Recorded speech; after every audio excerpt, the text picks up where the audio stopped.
Hello mga Spark, kamusta kayo? Sa lagnan ni mga Spark, pag-uusapan naman po natin ng ang mga bagay na maganda sa babae pagdating sa lalaki.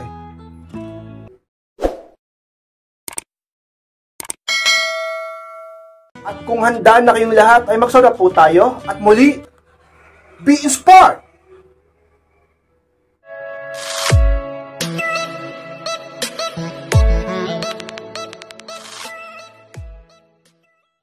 At ang unang bagay na maganda sa babae pagdating sa mga kalakihan is ang magandang pag-uugali. Ismax pa dyan ang unang bagay dyan. Na talaga namang hinahanap-hanap na mga kalakihan, lalong-lalo sa panahon ngayon, sa inyong mga kababaihan, ang inyong magandang pag-uugali. Alam nyo mga inspired, palagi kong sinasabi sa inyo, na palagi kayong magpaganda. Ayusin nyo ang sarili nyo, alagaan nyo ang sarili nyo, magpa-sexy kayo, pagandahin nyo ang looks nyo, mag-invest kayo sa sarili nyo, pero palagi ko rin sinasabi sa inyo na may mas higit doon. At ano yon? Naayusin at mas lalong pagandahin nyo ang inyong mga pag-uugali at pakisama sa partner nyo, sa boyfriend nyo, o kaya naman sa asawa mo. Ka-inspired, napakahalaga ng pag-uugali. Sa magiging pundasyon kung kayo ay magtatagal at kung mananatili ang pag-ibig at ang init ang inyong pagmamahalan. At kung kayo ay hanggang dulo o kayo ay maghihiwalay. Kaya mga ka-inspired, kung talagang mahal mo ang partner mo, ay sikapin mo na ayusin din ang pag-uugali mo. Kaya nga 'di ba yung iba sa huli nagsisisi? Babae man o lalaki, 'di ba? Sinasabi nila dapat pala hindi ko siya inaaway lagi. Dapat pala inuunawa ko siya. Ganun yung kadalasan sinasabi ng mga kalakihan o kababaihan. Lalaki man o babae kapag kahuli na ang lahat, kapag ka naghiwalay na, kapag iniwan na dahil sa ugali na yan, talaga naman ka-inspired. Diba okay na sabihin nating maganda ka na, pagandahin mo rin ang ugali mo. At yung iba, ito pang mas matindi, yung iba lang hindi na nga kagandahan, hindi na nga kagwapuhan, hindi rin kagandahan ng pag-uugali. Talaga naman ka-inspired, sinong tatagal sa'yo? Tapos nangangarap yung iba sa inyo na magkaroon kayo ng pangdulo hanggang panghabang buhay ng mga kasama. Paano mangyayari yun? Kung ganyan ang pinapakita mo, diba? At siguro yung iba sa inyo na nanganganib na ang relasyon. Dahil palagi kayong nag-aaway, palagi kayong nagtatalo, palagi nilang merong hindi pagkakaunawaan. Bakit? Nagpapataas ng pride, ayaw magpatalo, ayaw makinig, at ayaw magpakumbaba. Dahil sa pag-uugali na merong taglay kayong dalawa, ka-inspired. Baka sabihin ng iba ay ka-inspired. Paano yan? Ayusin ko ang ugali ko. Paano yung partner ko? Yung asawa ko, yung boyfriend ko, hindi niya ba ayusin ang ugali niya? Kaya inspired, hindi mo kontrolado yon. Ang kontrolado mo, ang sarili mo. Kailangan ba na kapag ganun siya, maging ganun ka din? Ang pinaka-the best na advice ko sa inyo, tungkol sa pag-uugali ng partner yung lalaki, ay ilapit nyo sa Diyos. Diba? Manalangin kayo sa Panginoon na sana baguhin ng Panginoon ang pag-uugali ng partner nyo at maging okay kayo. Diba? Kasi kung ikaw lang, mahirapan ka. Diba? Kahit anong gawin minsan ng babae, mahirap talagang baguhin ang ugali ng lalaki. Lalo na lalaki yan. Iba pag ang Diyos ang talaga namang kumilos para tulungan ka. Kaya lumapit kayo sa Panginoon. Ipanalangin niyo palagi ang partner niyo. Dahil kung kayo, hindi niyo kontrolado yan. Mahirap yan. Lalo na kapag may edad na yung lalaki, mahirap ng ituwid yan. Baluktot na nga yung iba diba? Kaya inspired ganun yan. Kaya naman dapat nyo malaman yan sa isang mga bagay na talagang napakaganda sa mga kababaihan. Talaga namang parang ginto o isang diamante na taglay ng isang babaeng meron nito. Ang magandang pag-uugali ka-inspired. At ang pangalawang bagay ka-inspired na maganda sa babae pagdating sa lalaki is ang mga pangarap ng babae. Ismax pa dyan ang pangalawa. Alam nyo mga ka-inspired, iba ang dating kapag yung babae meron pangarap.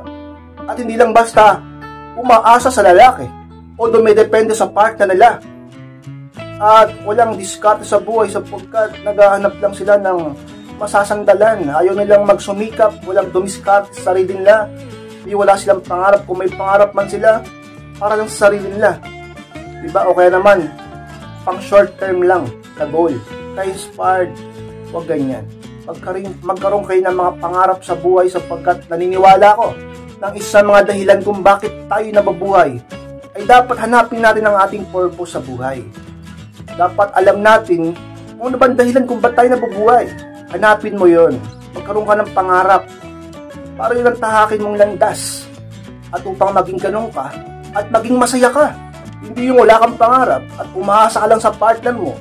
Nandiyan ka lang sa bahay nyo. Nanonood ka lang palagi sa cellphone mo. Tulog ka ng tulog, kain ka ng kain lang. Dito wag ganun ka-inspired. Magkaroon ka ng mga pangarap sapagkat ka-inspired. Sa pinaka gusto ng mga kalakihan sa isang babae, yung merong itong pangarap. Lalo sa panahon ngayon. Bakit? Ganun ba kadali ang buhay? Tignan nyo ngayon, pumihing sa paligid nyo, ang dami naghihirap. Tapos ikaw, gusto mo yung partner mo lang ang nagtatrabaho? At talaga namang nakakahanga ang ibang kababaihan sa inyo. Bakit?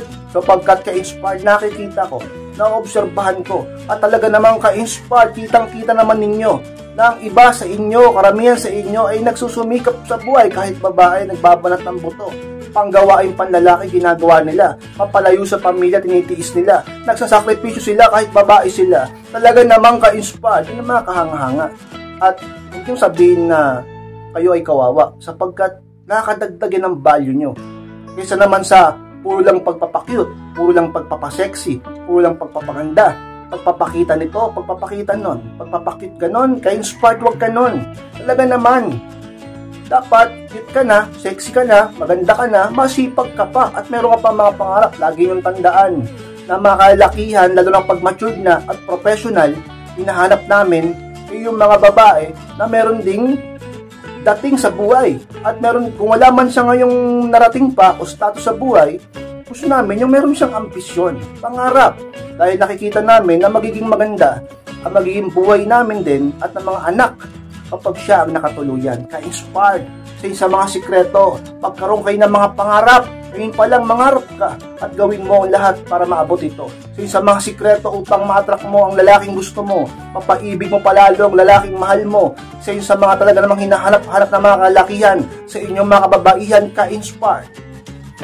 At ang pangatlong bagay ka-inspired na maganda sa babae pagdating sa lalaki, ang magandang status sa buhay. Yan ang pangatlo ka-inspired.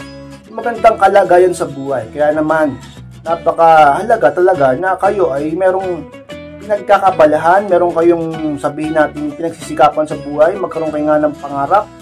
Diba? Ano ba yung status? Kung ano yung kalagayan mo ngayon, kung sino ka. Ikaw ba ay isang doktor? Ikaw ba ay isang lawyer? Ikaw ba ay isang negosyanteng babae? Isang babae na sabihin nating teacher? Yung status mo, diba? O ikaw ay sabihin online seller, o vlogger, o influencer, o kung sino ka man, ay kailangan may magandang status. Kaysa naman yung sa ano ka lang, kaysa naman yung scammer ka, o kaya naman sabihin nating wala kang trabaho, wala kang ginagawa sa buhay mo, palaasa ka nga sa partner mo, talaga namang nanduloko ka pa ng kapwa mo, at iba pa na hindi magaganda, na talaga namang masabi nating wala kang status sa buhay. Kapag nakita ng isang lalaki na ganyan ka, ay maaaring iwasan ka niya. E paano pag yung lalaki mahal mo? E di masasaktan ka. Bakit? Kasi nakita niya na ikaw isang klaseng babae na walang value o low value. Alam niyo mga ka-inspired, maliwala kayo. Malaki ang nadadagdag sa value nyo ang inyong status. Sa pinakamahalaga, ang status ng isang tao. Maliwala kayo. Pero yung mga artista, maganda ang status nila. Kahit hindi sila gwapo yung iba nga eh. O sino pa yung ibang vlogger na hindi gwapo? O si Wamos. O aminin natin, cute si Wamos, pero hindi siya ganun kagwapo. Cute naman. O iba pang vlogger, o bakit sila? Daming nagkaagusto pa rin sa kanila. O daming, nakakuha pa nga na magagandang asawa. Kasi maganda ang status. O, yung ibang babae. Diba? Hindi man ganun kaganda noon. Si Rosmar. O yung ibang babae na nagparitoke. Ang gagawin gwapo ng boyfriend nila o asawa dahil maganda ang status. Yan ang isa sa mga sikreto. Kaya magsumikap kayo sa buhay. Huwag kayong makontento lang na kayo ay sabihin natin nandyan lang sa bahay at walang ginagawa. Magkaroon kayo ng pangarap at sikapin yung maging maganda ang buhay nyo at status sapagkat ang partner mo ay mas lalong mahihirapang iwan ka.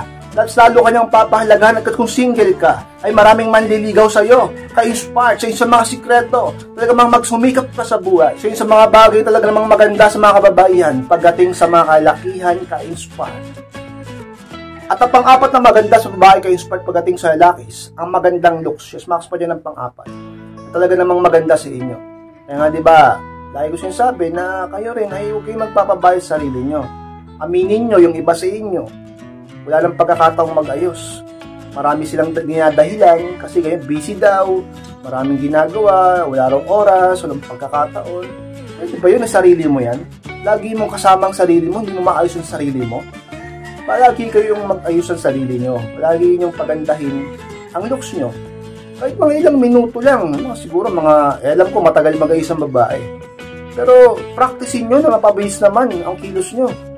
Nasasayin nyo naman yan di ba, kung paano nyo pipiliin gawin. Ganun lang yan. Ang mahalaga sa lahat, huwag nyo namang babaliwalayin ang sarili nyo. Huwag nyo namang parang minemenos ang sarili nyo.